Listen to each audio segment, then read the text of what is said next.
Hi guys, welcome back to our channel. In case you're new here, my name is Maren. And I'm Maureen. Right, so in today's episode guys, we are going to be featuring the work of Dr. George Fraser, and in his speech, he's going to talk about how we cannot fix, or rather how the black community cannot fix the white community, and he's just gonna be elaborating on the insanity of racism. Right, so without saying much, let's take a look at this video and then we come back and talk about it. Kindly remember to subscribe if you're new to our channel and leave us a comment on what you think about this episode. Let's watch.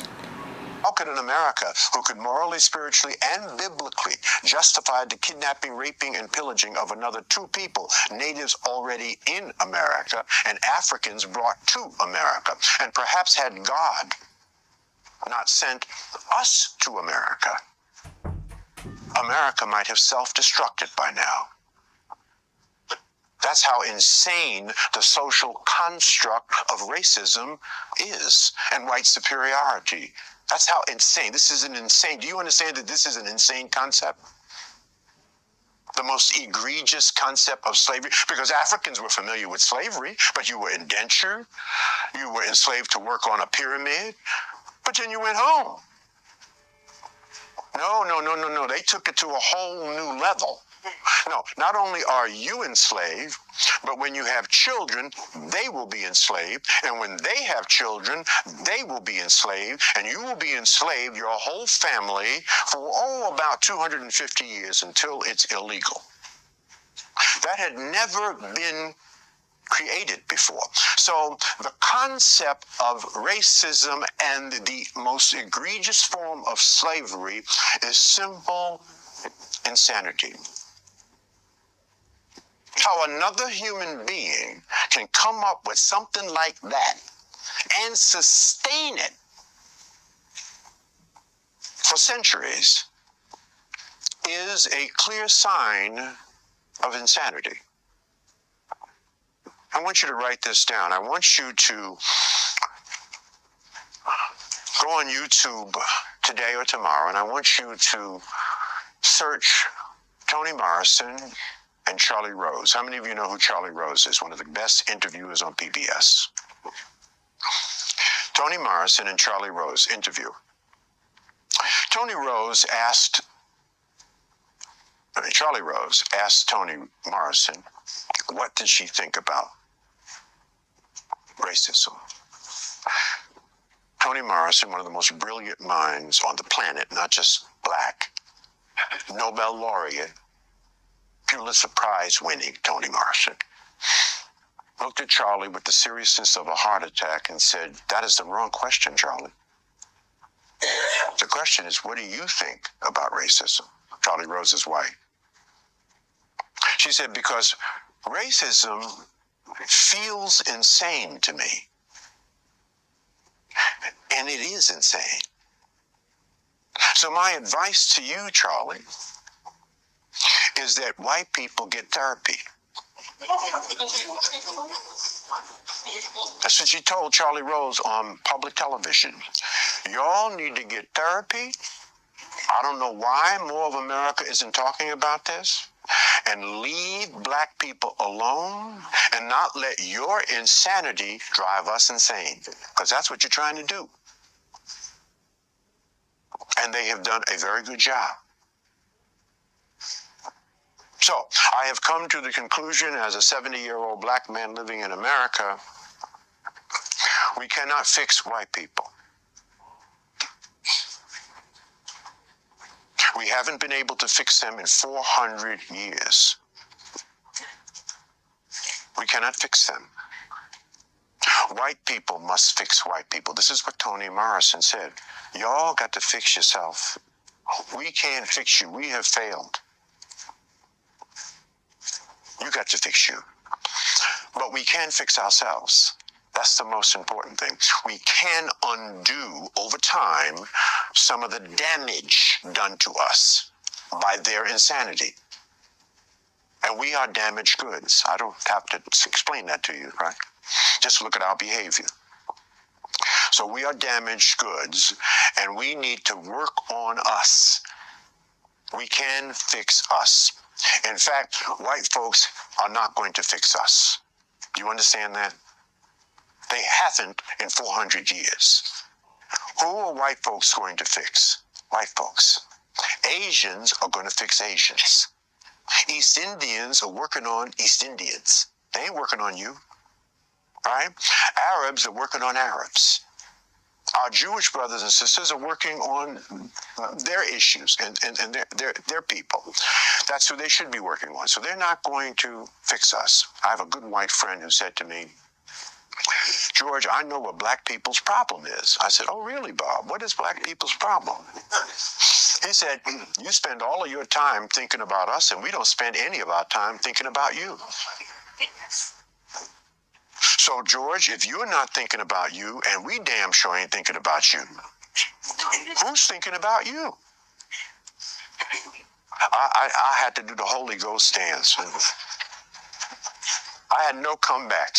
I had no comeback. So that's right. So we have to spend our time working on us. And there is much work to do, right? So we'll put a pin in that thought. Look at a very, very short video that speaks powerfully to one of the reasons you must be at the Power Networking Conference in your own backyard. It is a concept that I've been working on for 30 years.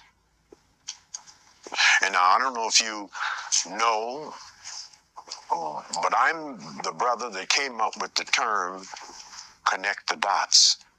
Right? I've been saying that for almost 30 years. It's now a very, very popular phrase, but if you read any of my books, the first one to say that, the first one to put that together. So I think Cassandra is going to start this piece, and let me frame it up for you. Just hold on one second, Cassandra. This was a piece I did 8 years ago at Eddie Long's church in Atlanta during the State of Black America with Tavis Smiley. How many of you remember those big all-day programs, the State of Black America? And I was called upon to be on the stage with the likes of Minister Farrakhan, Al Sharpton, Jesse Jackson, Cornel West, Michael Eric Dyson, the who's who of Black intelligentsia. And I talked about my concept of connecting the dots. And someone found this on YouTube because Tavis videotaped it, excerpted the soundtrack from the piece, and then put together a little drawing that illustrated this idea of connecting the dots. So guys, welcome back. Let us know what you think about that video we just played here. Short and sweet. You know, when he said why people needed therapy, I really feel like for the most part of it, this has to be taken into consideration because I know for sure if you tell a palm-colored person this, they'd take it as an insult, you know. But they really need therapy because whatever makes them act the way they do towards other people who are non-white is something very, very internal and something very, very related to their mental, you know, psychological. Exactly. Let me just give you an example. So today I was scrolling on social media, Instagram to be specific, and I saw this video. It was quite upsetting of a woman, a black woman who had gone to her kids' graduation. It was a kindergarten graduation, and here she got into something, an argument with a white woman, because this white woman, okay, the sitting arrangement was like this: the white woman, and she was carrying her daughter and her husband, and then this lady had sat right beside them, yeah. But the husband didn't have a problem with this. The only one, guys, who had a problem with this was this palm-colored woman. So she started arguing with the black woman, and the black woman was recording, telling her how she doesn't want the black woman to sit next to her family, right? The husband was trying to hold her back from, you know, acting out, but now because she couldn't physically get to the black woman, she spat on her face, you know. And I saw in the comment section someone was saying, spitting on someone's face in America, there are parts in America that it's considered assault. So if this woman went ahead and punched her in her face, yeah, that would be considered self-defense, right? Anyway, Why did I mention this case? Because tell me why this is a public place and this was a kid's graduation. It's like a public event, you know. So tell me why she felt the need to display such a hateful action towards someone she never met, someone she didn't know, and she felt like it was okay. If she didn't want this woman sitting next to her family, which the husband didn't have a problem with, why did they not stand up, go and sit somewhere else? You know. And you know, the saddest part about the story you've just told us is this is a role model to someone. And she was carrying a daughter. She's mothering somebody, and she is she has brought somebody into this life, and she is mentoring and raising this person. Meaning the daughter, if she doesn't get enough mentorship from other people, that's she will how turn out to be exactly like her mom. Right, that is how she's going to be treating people growing up, you know. And then I keep on telling myself, like another thing Judge Fraser mentioned that is very, very important is we cannot fix white people. But this is where we normally say there are certain responsibilities that even if you want to, you cannot take on your own. Like, for example, such a woman that we have mentioned, this person, do you mean to tell me any black person can help this woman change? No. Any person who's not white can help this woman change. It will take her own self realizing whatever she's doing is not right and going deep, digging deep inside and asking herself, why is it that she's feeling a strong sense of that kind of negative emotion towards people who look differently, you know? And that is why they say racism is insanity and it's a disease, and it slowly eats away at a person, because much as they're doing these activities towards other people, it's also taking something away from humanity. Exactly, it's also taking something away from them. And we normally give an example of a bully. If a bully is being mean to someone else, every time you do a cruel act to somebody, it chips away at something from you, you know. And especially if that's the person you're bullying does not retaliate, instead keeps on living their lives. You will become miserable, you'll never be happy, because you're always trying to find a way to make someone else's life difficult and also unhappy, and also you are trying to make that person as evil as you in order for them to retaliate, you know. Right. And then something else Dr. Fraser mentioned that I feel like is very important to talk about is the fact that he said the black community also cannot be fixed by anyone else other than the black community, and they need to do something to heal. And I felt like, I don't know how many of you, I'll always remind you of Dr. Joyce's work, and she talked about the post-traumatic slave syndrome, and she was talking about how if a child sees their parents going through something, this person has not been born in any special kind of way, like being evil or anything. But if you grow up, you see your parents or your own people being treated badly, you grow up seeing people beating on your parents, you know. You don't necessarily have to live like them, but it will traumatize you mentally. It's gonna cause something. It's gonna have some type of effect. Yeah, and that is why until today, black people like to joke. If you hear a gun, everybody will go down fast. But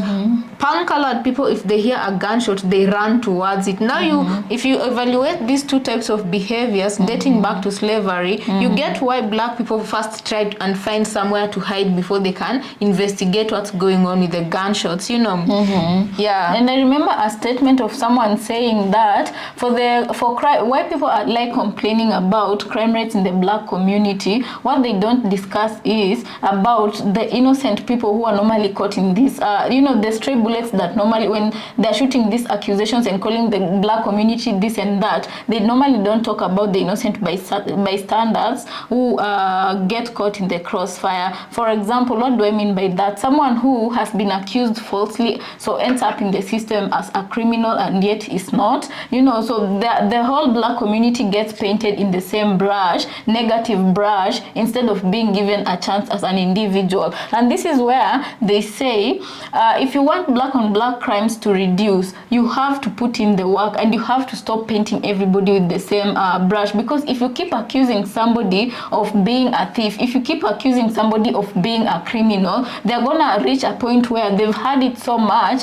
about how they're this and that, and they're actually not, until they resign to it and say, okay, you want to call me a criminal, let me actually do something for me to become what you think I am, you know. And I don't know if some of you have heard the song of Keisha Cole, where where she was singing about, as much as you accuse me of cheating, I might as well have, you know, and that is the same kind of thing I'm trying to say here, you know. So there's healing that needs to be done in the Black community, and there's a lot of trauma that has been put to them that they're still living up to date because of the experiences it might not look as what it looked in the times of slavery, but there's trauma still going on in the Black community right now, you know. And that only Black community understands, because the white counterpart are the ones doing this bullying, or should we say rendering this treatment. So therefore the white people can never fix Black people, and they can never understand the Black experience, you know. Yeah, and the same way the Black community can never truly fix the white community, and it is upon themselves to fix themselves. And a good start is acknowledging the mental issue of not slavery but racism,